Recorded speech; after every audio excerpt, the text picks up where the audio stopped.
चलिए खबरों में आगे बढ़ते बात अब बिहार की करेंगे। बिहार के भोजपुर में 17 जून को हुए भरत भूषण तिवारी एनकाउंटर मामले में आज सुप्रीम कोर्ट में सुनवाई होनी है। दरअसल मामले को लेकर एक जनहित याचिका सर्वोच्च अदालत में दाखिल की गई है। जस्टिस एमएम सुंदरेश और जस्टिस शील नागू की बेंच मामले पर सुनवाई करेगी।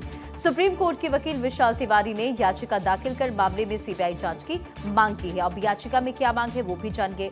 देखिए, एनकाउंटर में शामिल पुलिसकर्मियों पर एफआईआर हो, पूरे मामले की जांच पारदर्शी तरीके से की जाए, निष्पक्ष जांच के लिए मामले को केंद्रीय जांच एजेंसी को सौंपा जाए, सुप्रीम कोर्ट के रिटायर्ड जज की निगरानी में स्वतंत्र विशेषज्ञ समिति गठित हो। भरत तिवारी की मौत एक हत्या का मामला है और इसलिए इसकी निष्पक्ष और स्वतंत्र जांच जरूरी है।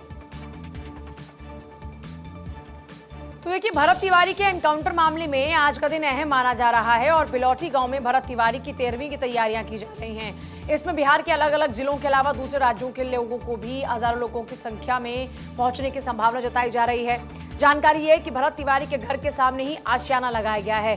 टेंट्स हैं, कूलर है, पंखे हैं, कुर्सियां भी मंगवाई गई हैं। श्रद्धांजलि सभा में आने वाले लोगों और उनके खाने की तमाम व्यवस्थाएं भी हुई हैं। भरत तिवारी एनकाउंटर केस अब राष्ट्रपति भवन तक पहुंच चुका है।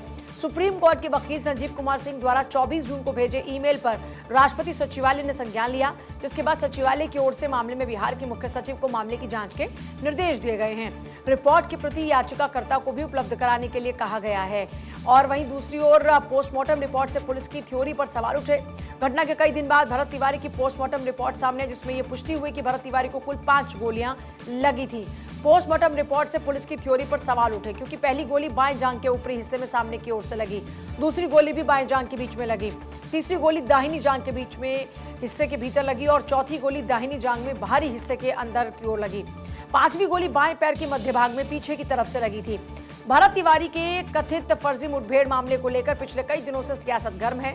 मुख्यमंत्री सम्राट चौधरी ने यह स्पष्ट किया कि इस घटना में शामिल दोषी बख्शे नहीं जाएंगे और घटना की जांच के लिए तत्काल न्यायिक आयोग का गठन भी होगा। 17 जून की सुबह भोजपुर जिले के शाहपुर थाना क्षेत्र के बिलौटी गांव में पुलिस और भरत भूषण तिवारी के बीच मुठभेड़ हुई थी। पुलिस का कहना यह रहा कि जवाबी कार्रवाई में उसकी मौत हुई। और हमारे सहयोगी राजीव कमल जुड़ गए हमारे साथ में, सीधे उनका रुख करते हुए। राजीव, मामला राष्ट्रपति भवन तक पहुंच चुका है, आज का क्या करंट अपडेट है? देखिए, अगर बता दें कि बिलौटी गांव में आज भरत तिवारी का 13वीं है और यहाँ कहा जा रहा है कि लगभग 10,000 से ज़्यादा लोग इकट्ठा होंगे और वहाँ टेंट समियाना 2 दिन पहले ही से लगे हुए हैं और वहाँ जो भोज की तैयारी चल रही है।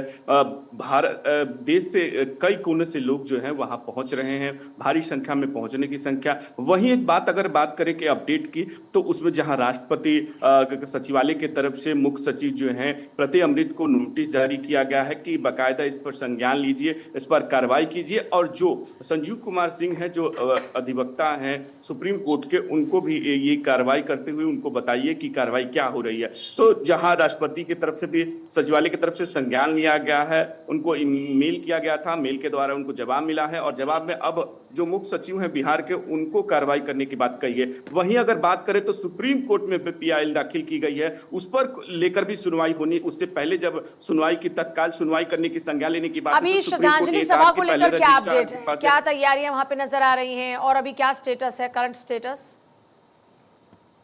देखिए, अगर बिलौटी गांव की बात बता रहे तो 2 दिन से जो तैयारियां वहाँ चल रही हैं, टेंट समियाने लगाए गए हैं, जो है खाने बन रहे हैं। कहा जा रहा है कि भारी संख्या में 10,000 से ज्यादा भी लोग इकट्ठे हो सकते हैं। 10,000 का पकवान बन रहा है। लोग अलग अलग जगहों से आ रहे हैं, देश के कई कोनों से आ रहे हैं। उत्तर प्रदेश, महाराष्ट्र, सब जगह से जो है, उत्तर प्रदेश हो, चाहे उत्तराखंड हो, मध्य प्रदेश हो, छत्तीसगढ़, सभी जगह से जो लोग हैं वो संगठन के लोग पहुंच रहे हैं और न्याय की मांग को लेकर बार बार कर रहे हैं। वहीं अगर बात करें जो फॉरेंसिक रिपोर्ट आई है, जहां 3 गोली पहले पुलिस का दावा कर पुलिस गोली मारी गई, लेकिन अब 5 जो गोली कहला लगी है उनको, और 5 उसमें दिखाया 5 गोली लगी है। 1 गोली पैर में उनकी फंसी हुई थी, वो भी एक तरीके से निकल के आया। तो उसको लेकर जो न्याय की मांग है वो लगातार चल रही है। बिलौटी गांव में लोग रोज वहां इकट्ठा हो रहे हैं, हजारों की संख्या में लोग इकट्ठा होते हैं, न्याय की मांग कर रहे हैं। यहाँ जहां सरकार के द्वारा इस पर जांच के आदेश भी दिए गए हैं, जांच चल भी रही है, लेकिन जो आज 13वीं है, तो आज खासकर जो लोग हैं